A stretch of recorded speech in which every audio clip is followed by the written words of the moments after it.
Hey guys, it's James Boat Bill. So, in this episode here, I've done a lot in the last couple of weeks. It's been taking me quite some time and working between some family emergencies and taking care of business, but we've got a lot to show you today. I've put the first coat of varnish and the first coat of paint on the gunnels. You can see how the mahogany came out, and I temporarily have the pulpit in place. Now that it's shiny, I could really see my imperfections and things like this, where the sander was aggressive. This more than likely the belt sander. It's really superficial at this point, but it needs to be addressed simply with a little bit of what do you call it? Marine fairing. So, let's go aboard. Welcome aboard, YouTubers, my faithful audience who loves to watch the old man build a boat in his garage. Oh, it's coming out of the garage soon.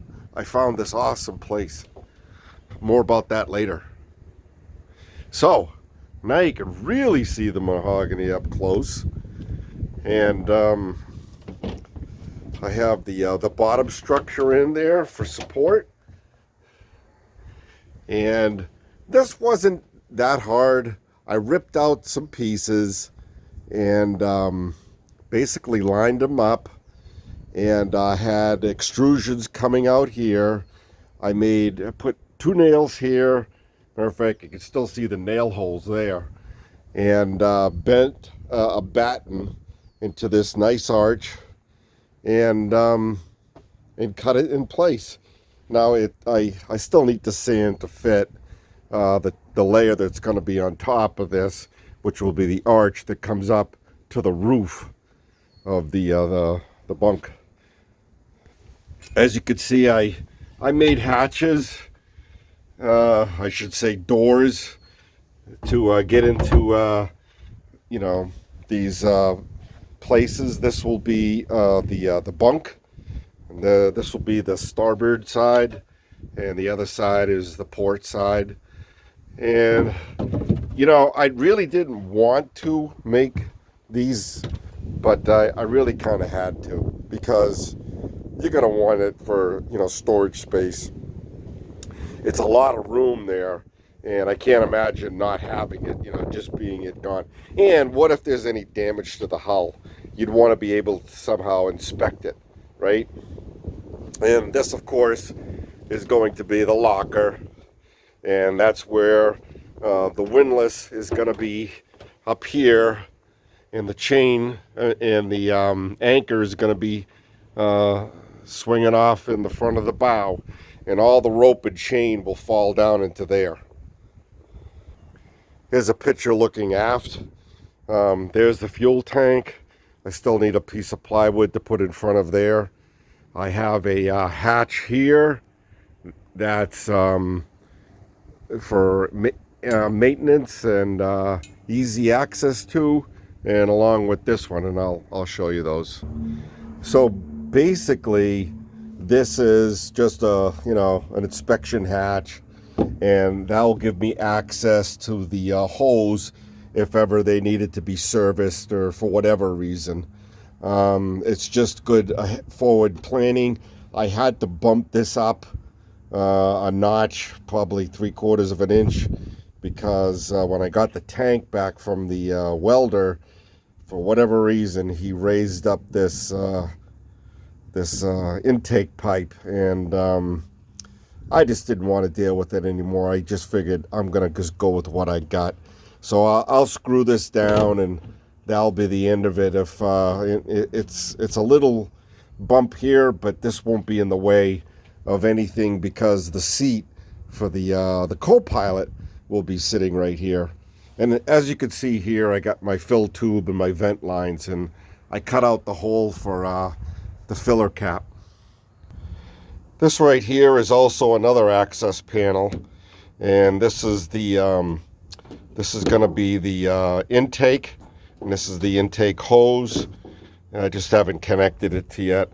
And obviously the sender unit, if that has to ever be replaced, or this hose has to, so I have good access to it. And I'll just leave it like that, and I'll be done with it. I did not want to have this completely sealed so I wouldn't have any access to it. And of course, this is going to be permanently attached to the deck. This section of the deck is going to be permanently, but the whole platform that's covering the tank, it's going to be semi-permanent. Whereas I'm going to put in, 100% marine silicon, and basically attach it that way. So we'll keep the water out, and if ever I need to ever take this tank out for any reason, then I'll just basically have good access to it. I mean, it won't be that, I won't have to be chopping everything up just to get my tank out. And let's face it, I mean, tanks fail, and I don't really know exactly what I got until it goes into service. I mean, it looks like the guy did a good job. It's been refixed and refitted as far as getting rid of all the holes and everything. But, I can't be too 100% sure with it. So time will tell, right? Oh, just by the way, this is I'm using this piece of wood. This will go over my my hitch on my lawnmower, and I use that end, basically reverse it around to push this back into the garage. It's getting a little bit too heavy, and that's what I devised. It works good. It saved my back, and that's what old men have to do. I, of course, still have to address this area. This will be an access area to the bilge and for storage, small amounts of storage, and mechanical and electrical hookups. I'm going to have the electrical line, the battery box is going to go there, and I'm going to run a cable, and connections are going to be made here. It'll be a seat and another hatch for access to get to those electrical connections. The under the motor splash area, that's where the fuel filter is going to be, the bilge pump, and that has I'll have another hatch to access that. And this over here is basically going to have access because I'm going to have mechanical hydraulic lines come in to steer the boat, and the rigging cables for throttle and forward reverse for the so I have to have this accessible, and that's going to be a little bit of a while before I get to that. I still have to drill my holes, my drain holes for the motor well area, because if a following sea comes into this area, the water will be caught, but it needs holes through the hull here to drain out.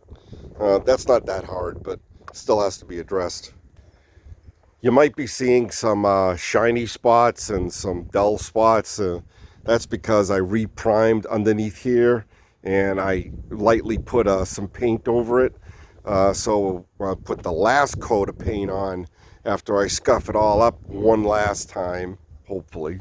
He'll take that one complete coat, and it'll be a beautiful seamless finish.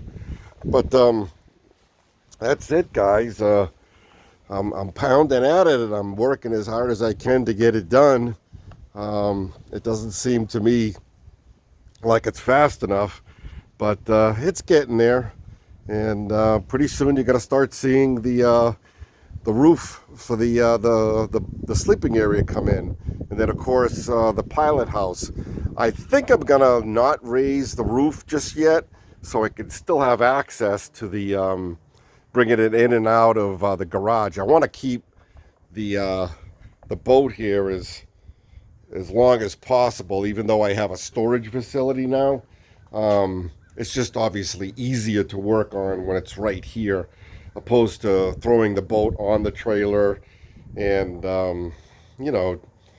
going getting it and bring it back. It's just, but that's about it, guys. I'm going as best as I can, and I wanted to keep you updated. And if you like what you're seeing, if you're new to my channel, give me a thumbs up and subscribe, and just watch this boat go into water. How many channels do you know out there that guys, just any old guy just is building a boat and, making it work? I'm showing you start to finish. Check out my beginning videos. I have a lot of them out there, how this started and where we are today. And hopefully, in the not so distant future, we'll be putting this in the water, and it'll be a good thing. So, like and subscribe, guys. Y'all be good now.